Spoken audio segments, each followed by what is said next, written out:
श्रीराम. आपल्या सर्वांच्या हृदयस्थ वसणाऱ्या आत्मारामास साष्टांग प्रणिपात करून गोस्वामी तुलसीदास रचित श्री रामचरितमानस या ग्रंथातील जो 6ष्ठ सोपान लंकाकांड याचं आपण चिंतन करत आहोत. सज्जन हो, हे आपलाच कथा चिंतन क्रमांक 1052. काही दिवसाच्या विश्रांतीनंतर पुनश्च एकदा आपण रामकथेच्या चिंतनाला सुरुवात करत आहोत. आपण गेल्या सत्र विभागामध्ये बघितलं की मेघनाथाने आपल्या वडिलांना सांगितल्याप्रमाणेच या रणांगणावरती येऊन पुरुषार्थ दाखवायला सुरुवात केली आहे. त्याने या मायेच्या आधाराने अनेक अस्त्रशस्त्र प्रभू रामचंद्र आणि त्यांच्या सेनेवरती सोडली. वानर बाणरूपी पिंजऱ्यामध्ये बंद केले. हनुमंतापासून अंगदापर्यंत सर्वांना व्याकुळ करून टाकलं. लक्ष्मण, बिभीषण, सुग्रीव यांना देखील या बाणाने जणू काही शरपंजरी केलेलं आहे आणि प्रभू रामचंद्रांना नागपाशामध्ये मेघनाथाने बांधून टाकलं. हे सर्व काही ज्या भगवत इच्छेने घडत होतं, ही भगवंताची ही मायारूपी निज शक्ती हे सर्व नाट्य या रणांगणावरती घडवून आणत होते. मेघनाथाने केवळ एकच चूक केली. त्याने जामवंताला वृद्ध समजून मोकळं सोडलं. त्याच जामवंताने मेघनाथाला ललकारलं. मेघनाथाने आपल्या हातातला त्रिशूळ जामवंताला फेकून मारला. तो त्याने हवेतच धरून पुनश्च एकदा मेघनाथाच्याकडे फेकला. मेघनाथाच्या छातीवरती तो जाऊन लागताच तो मूर्छित होऊन खाली पडलाय. जामवंताने त्याला जमिनीवरती आपटायला सुरुवात केली आणि एका टप्प्यावरती गरागरा फिरवून मेघनाथाला जामवंताने लंकेमध्ये भिरकावून दिलेलं आहे. अशा पद्धतीने मेघनाथ जो या समस्त वानर सेनेला पूर्ण उरला, त्याला एका वयोवृद्ध जामवंताने अशा पद्धतीने मूर्छित करून लंकेमध्ये परत पाठवून दिलं. इथं प्रभू रामचंद्र नागपाशात बांधलेले पाहून देवर्षी नारदांच्या सूचनेप्रमाणे लगेचच गरुड प्रभू रामचंद्रांची सुटका करण्यासाठी येतो. तो या सर्व सर्पांना खाऊन टाकतो, प्रभू रामचंद्रांना मुक्त करतो आणि वानरदळ आनंदित होऊन पुनश्च एकदा लंकेवरती क्रोधित होऊन स्वार करतायत. पुन्हा एकदा पर्वत, वृक्ष, दगड, धोंडे घेऊन ते किल्ल्यावरती चढतायत. इथपासून पुढील कथाभाग गोस्वामीजी गाऊ लागतात. मेघनाद कै मूर्छा जागी, पितहि बिलो की लाज अति लागी.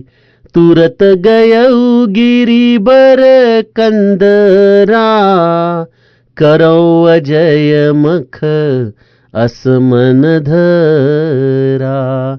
इहा विभीषण मंत्र बिचारा, सुनहु नाथ बल अतुल उदारा. मेघनाद मख करई अपावन, खल मायावी देव सतावन. जौ प्रभु सिद्ध होई सो पाई, नाथ बेगी पुनि जीती न जाई. सुनि रघुपति अतिशय सुख माना, बोले अंगदादि कपिनाना. लक्ष्मण संग जाहू सब भाई, करहूँ विधंस यज्ञ कर जाई.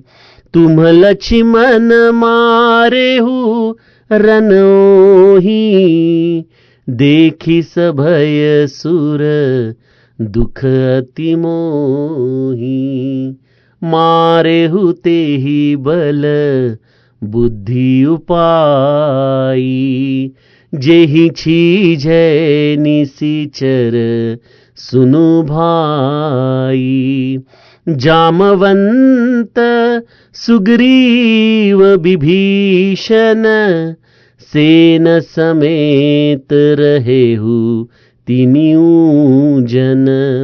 जब रघुबीर दीनी अनुशासन कटि निषंग कसी साजी सरासन। प्रभु प्रताप उर धरिरन धीरा बोले घन इव गिरा गंभीरा। जौं ते ही आजु बधे बिनु आवो तो रघुपति सेवक न कहावो। जो सतसंकर करही सहाई तदपि हतौ रघुबीर दोहाई। रघुपति चरण नाई सिरु चले तुरंत अनंत। अंगद नील मयंद नल संघ सुभट हनुमंत। सियावर रामचंद्र प्रिय हो।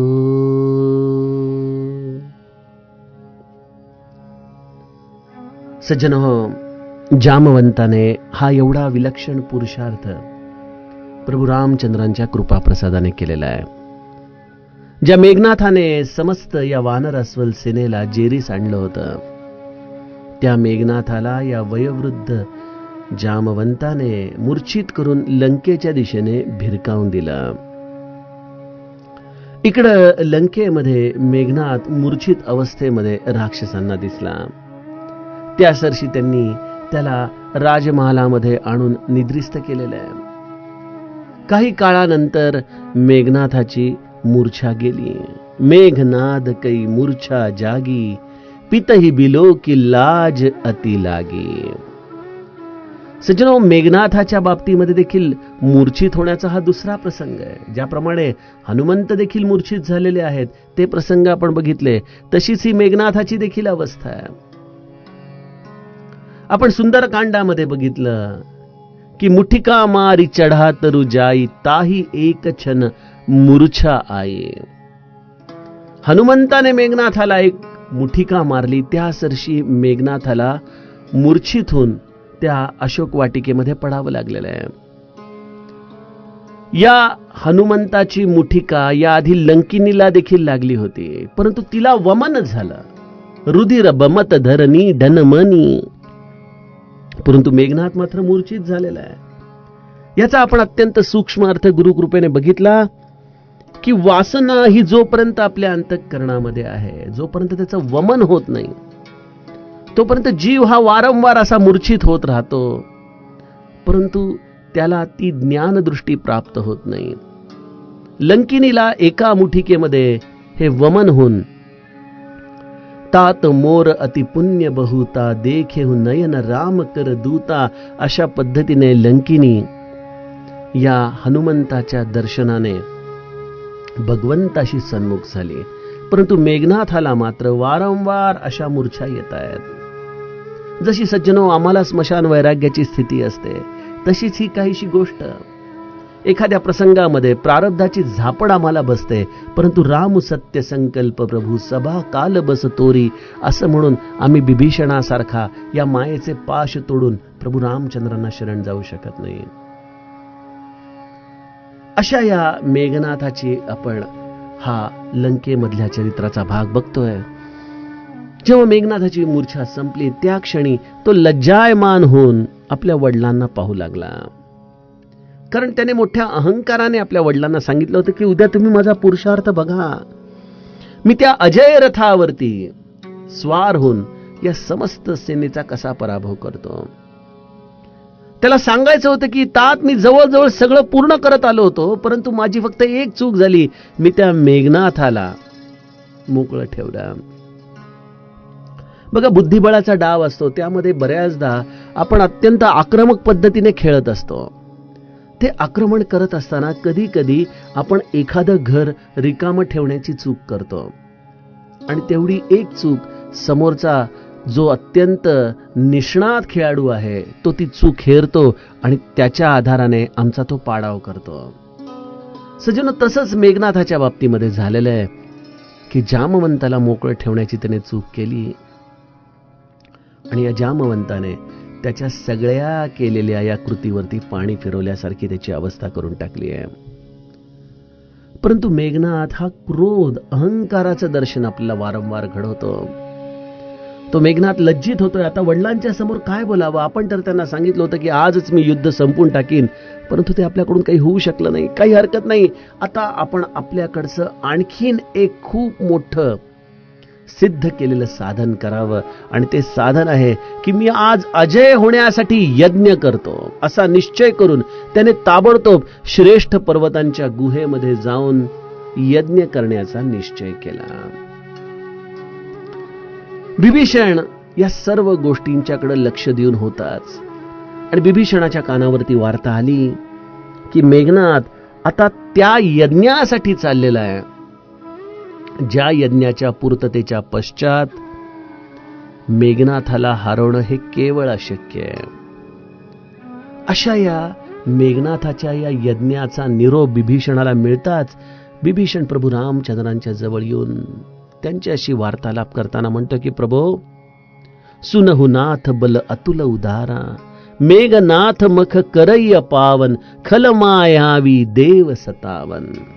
हे अतुलनीय बलवान उदार प्रभो, ऐका, देवतांना त्रास देणारा हा दुष्ट मेघनाथ, हा मायावी मेघनाथ एक अपवित्र यज्ञ करायला निघालेला आहे.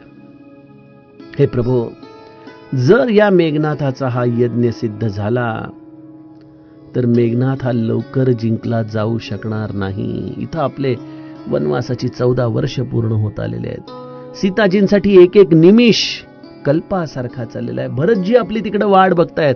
या सगळ्या गोष्टींच्या पार्श्वभूमीवरती हे युद्ध प्रलंबित काळापर्यंत खेळत राहणं हे आपल्याला शक्य नाही. आणि मेघनाथ या यज्ञाच्या आधाराने कदाचित हारला जाईल, परंतु त्यासाठी बराच काळ आपल्याला हे युद्ध खेळावं लागेल.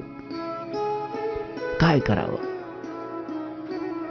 प्रभू रामचंद्र जेव्हा ही वार्ता ऐकतात त्यावेळेला सुनी रघुपती अतिशय सुकुमाना, बोले अंगदादी कपिनाना. प्रभू रामचंद्रांनी ही वार्ता ऐकली आणि ते अत्यंत प्रसन्न होऊन उठलेले आहेत. अतिशय सुख मानून त्यांनी अंगदादी वानरांना बोलवलं आणि म्हटलं की हे बंधो, तुम्ही सगळं काय करा, लक्ष्मण संग जाहू सब भाई, करहु बिधंस यज्ञ कर जाई. तुम्ही सगळे जण लक्ष्मणाच्या बरोबर जा आणि जाऊन या यज्ञाचा विध्वंस करून टाका. हा लक्ष्मण, तू आता संग्रामामध्ये जाऊन त्या मेघनाथाला मार. देवतांना भयभीत पाहून मला फार दुःख होत आहे. सज्जनो, आता ही कथा ऐकत असताना आपल्याला थोडासा काळाचा विचार देखील केला पाहिजे. हे रामायण घडलेलं आहे त्रेता युगामध्ये. प्रत्येक युगाचं एक साधन होतं सज्जनो. सत्ययुगामध्ये तपश्चर्या, तप हे भगवंताला प्राप्त करण्याचं साधन होतं. त्रेतायुगामध्ये त्या साधनाचं परिवर्तन यज्ञ यागांमध्ये झालेलं आहे. भगवंताच्या प्राप्तीसाठी यज्ञ करणं हे त्रेतायुगाचं भूषण होतं. द्वापार युगामध्ये तेच लक्षण भगवंताच्या अर्चन, वंदन, पूजा या रूपामध्ये परावर्तित झालं. आणि कलियुगामध्ये नामस्मरण हे या भगवंताच्या प्राप्तीचं एकमेव साधन या रूपाने सांगितलं जातं. तर अशा या रामायणामध्ये ज्या त्रेतायुगात भगवंताने अवतार घेतलेला आहे त्या युगाचं भूषण आहे यज्ञ. आणि भगवंताने वारंवार या लीला नाट्यामध्ये एक अत्यंत महत्वाची गोष्ट केली की त्याने या यज्ञाचं रक्षण केलंय. बघा, जेव्हा विश्वामित्र मुनी राजा दशरथाच्याकडे राम आणि लक्ष्मणाला मागायला आले तेव्हा त्यांनी काय कारण सांगितलं की आम्ही वनामध्ये यज्ञ करत असतो आणि राक्षस मंडळी त्या यज्ञामध्ये येऊन वारंवार विघ्न आणतात. तेव्हा अशा राक्षसांचा बंदोबस्त करण्यासाठी हे राजा दशरथा, मला राम आणि लक्ष्मणाची गरज आहे. प्रभू रामचंद्रांनी देखील या यज्ञाचं रक्षण केलं. ताडका, सुबाहू, मारीच अशा सगळ्या वेगवेगळ्या राक्षसांना योग्य तऱ्हेने धडा शिकवला आणि विश्वामित्रांचा हा पण त्यांनी पूर्ण केला. म्हणजे भगवंताच्या अवताराचं एक महत्वाचं कारण आहे त्या काळामध्ये असलेल्या साधनेचं रक्षण करणं, यज्ञ रक्षण करणं. यासाठी भगवंताने अवतार घेतलाय. आणि आता तोच भगवंत इथं काय म्हणतोय, हे बंधू, तुम्ही सगळेजण लक्ष्मणाच्या बरोबर जा आणि जाऊन यज्ञाचा विध्वंस करा. लक्ष्मण संग जाहू सब भाई, करहु विध्वंस यज्ञ कर जाई. भगवंताचं हे चरित्र खरोखर मानवी तर्काला, मानवी बुद्धीला कशा पद्धतीने आकलन होणार हा मोठा प्रश्नच आहे. परंतु जो गुरुकृपेच्या अधीन असतो ना, जो भगवंताचा या चरित्राचा मागोवा सद्गुरूच्या कृपा अंजनाच्या आधाराने घेतो, त्याच्यासाठी ही सूत्र मात्र अत्यंत सोपी सद्गुरू करून अंतरांगामध्ये समजून येत असतात. श्री महाराजांचंच एक वाक्य आहे सज्जनो, या चरित्राला समजून घेण्यासाठी. महाराज म्हणतात की भगवंत हा नेहमी तुमच्या कृतीपेक्षा तुमच्या हेतूवरती त्याची प्रसन्नता बघत असतो. तुमचा हेतू काय आहे? तुम्ही ज्या हेतूने साधना करता तो हेतू भगवंताच्या या दरबारामध्ये श्रेष्ठ आहे आणि त्यानंतर तुम्ही करत असलेली कृती ठरते. कृती देखील ठीक आहे, महत्वाची आहे, परंतु या कृतीच्या माग जर असे अपवित्र हेतू असतील तर ते भगवंताला कधीही प्रसन्न करू शकत नाहीत. इथं प्रभू रामचंद्रांना जेव्हा बिभीषणाने सांगितले की मेघनाथ हा अशा कार्यासाठी यज्ञ करतोय, कुठलं कार्य की ज्याच्या आधाराने तो अपराजित राहील, बराच काळापर्यंत हे युद्ध खेळवत ठेवू शकेल. आपल्याकडे नाही का एखादा प्रश्न जर सोडवायचा नसेल किंवा समोरच्या व्यक्तीला जर नेस्तनाबूत करायचं असेल तर ते भिजत घोंगड्यासारखं प्रकरण ठेवायचं. शेवटी ती व्यक्ती हारून जाते मनाने की यामध्ये आपल्याला न्याय मिळू शकत नाही. ती एक इंग्लिशमध्ये म्हण आहे ना की प्रलंबित न्याय म्हणजे न्यायाचा अव्यय आहे. A delayed justice is a deferred justice. एखाद्या गोष्टीला असं प्रलंबित करत राहिला की आपोआपच सत्वगुणाची मंडळी ही मागे पडू शकतात आणि हा त्यांच्या मानसिक खच्चीकरणामधून त्यांचा पराभवाच्या दिशेने त्यांना घेऊन जातो. आपण बघितलं की मेघनाथ जेव्हा जेव्हा या मायावी अस्त्रशस्त्रांचा वापर करतोय तेव्हा काही वेळामध्येच वानर सेना अत्यंत व्याकुळ होऊन जाते. असा विचार करा की ही जर नित्य गोष्ट घडणार असेल तर या वानरांचं मनोबल कशा पद्धतीने या लढाईत टिकेल. आणि त्यामुळे प्रभू रामचंद्रांनी त्याचा हेतू जाणला आणि त्या हेतूच्या आधाराने प्रभू रामचंद्रांनी आज्ञा दिली की जा यज्ञाचा विध्वंस करून टाका. सज्जनो, भगवंताच्या प्राप्तीसाठी साधन हे अत्यंत महत्वाचं आहे, त्याची गरज देखील आहे. परंतु जेव्हा साधन अशा पद्धतीने सकाम होतं, जेव्हा साधन अशा पद्धतीने देहबुद्धीच्या आधाराने केंद्रित होऊन जातं, जेव्हा साधनेमधून भगवंतापेक्षा विषयांची हव्यास, विषयांची गोडी जीवाला लागते, त्यावेळेला ते साधनच तुमच्यासाठी रक्ताचा कर्करोग ठरून जातं. श्री महाराज म्हणायचे की ज्या साधनेच्या आधाराने आपला अहंकार घालवायचा, त्या अहंकाराला जर साधन पुष्टी देऊ लागलं तर समजावा की हा पारमार्थिक रक्ताचा कर्करोग आहे. यामधून आता सुटका होणं अत्यंत अवघड आहे.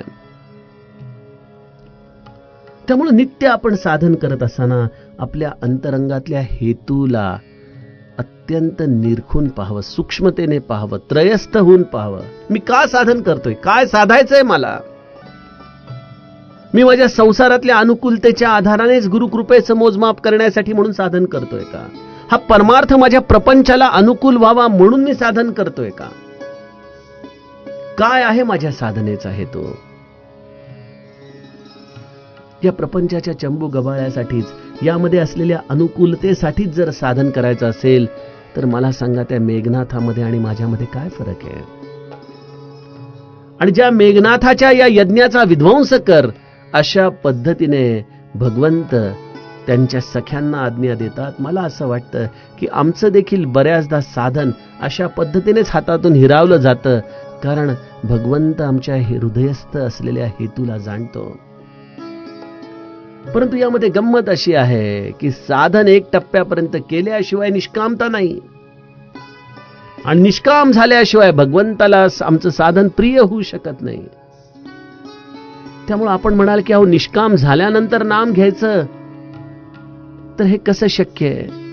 तर सज्जनो, भगवंताचं नाम घेता घेता निष्काम होत जाणं हे आमचं ध्येय असलं पाहिजे. आज ठीक आहेत, मनामध्ये विषय आहेत, आज ठीक आहे, कदाचित आमच्या मनामध्ये अनंत प्रकारच्या इच्छा आकांक्षा घेऊन आम्ही साधन करतोय, परंतु विवेक रूपी तुरटी आमच्या अंतःकरणामध्ये नित्य आपण वापरावी, आणि त्यातून या साधनेचा मार्ग आपण नेहमीच अत्यंत योग्य पद्धतीने ठेवावा.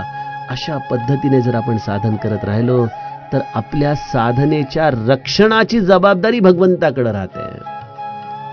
आणि या सकामतेच्या आधाराने कितीही जरी साधन केलं तरी कदाचित एका टप्प्यावर भगवंत देखील या साधनेला मोठा आमच्यासाठी एक अडथळा निर्माण करण्याची योजना रचू शकतो की जा लक्ष्मणा, त्या मेघनाथाचा जाऊन सगळा यज्ञ विध्वंस करून टाक.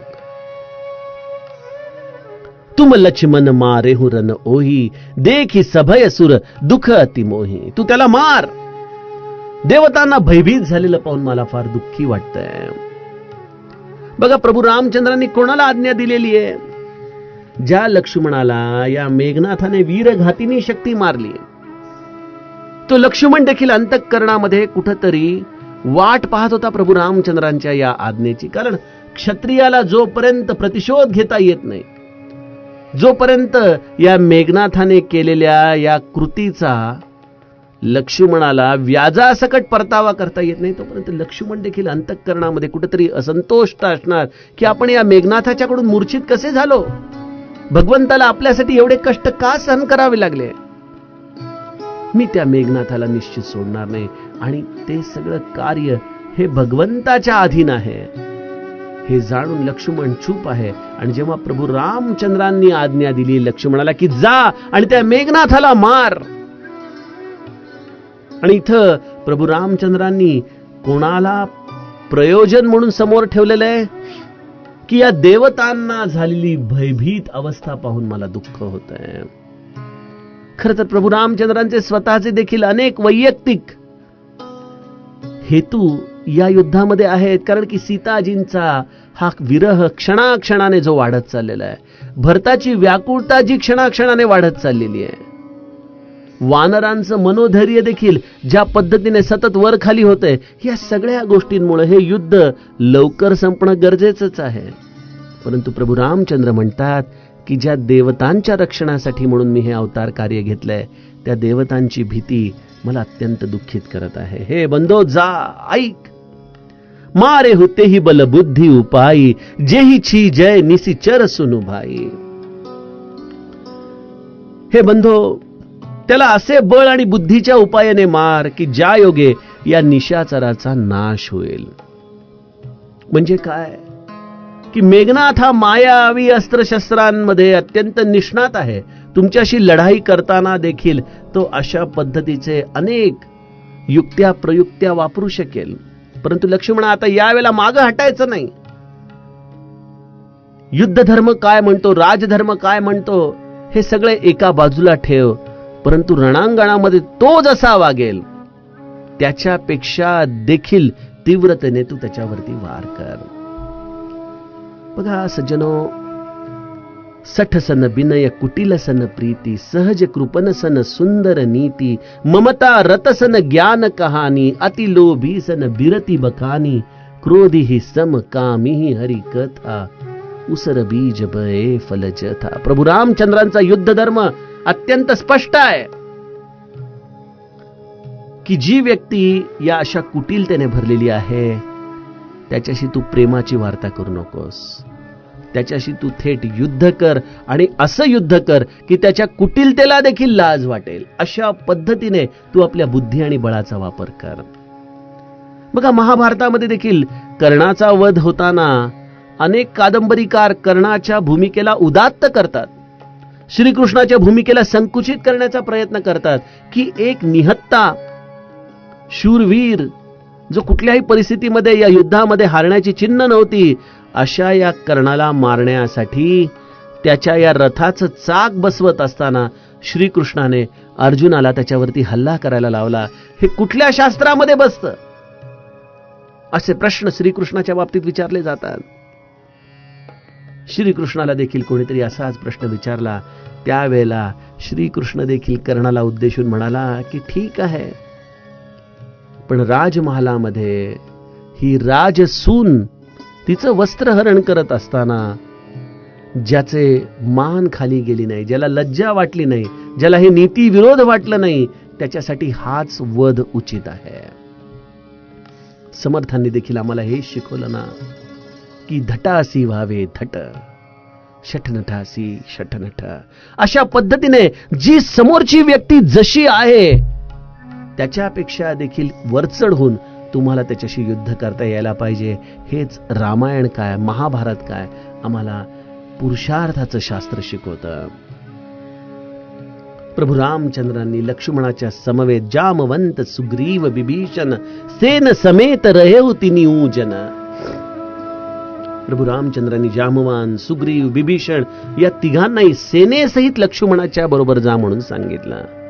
कारण काय आहे की माझा लक्ष्मण जरी या समस्त राक्षसांना मारण्यासाठी पुरेसा असला तरी लक्ष्मणाला सर्व बाजूनी तुम्ही जसं युद्धामध्ये कव्हर देणं म्हणतात की जेव्हा एखादं युद्धामध्ये एखाद्या सैन्याला पुढे जायचं असतं तेव्हा त्याच्या दुसऱ्या बाजूनी हल्ला केला जातो की जेणेकरून त्या रणांगणामध्ये तिकडच्या बाजूला लढत असताना इथल्या सैन्याला पुढे जाण्यासाठी मार्ग मिळू शकतो. ही युद्ध नीती आहे.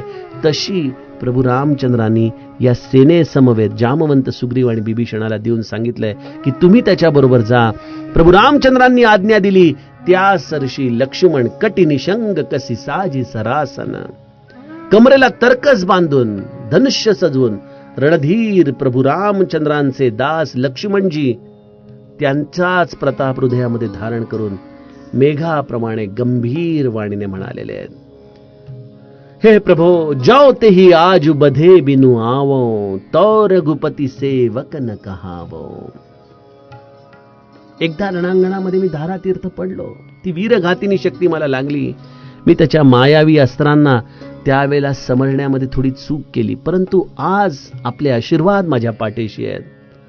आज आपण मला संपूर्ण स्वातंत्र्य दिलंय की ज्या टप्प्यापर्यंत जायचं असेल, जी बुद्धी, जे बळ वापरायचं असेल ते सगळं वापर, परंतु मेघनाथाचा यज्ञ हा यशस्वी होऊ देऊ नकोस.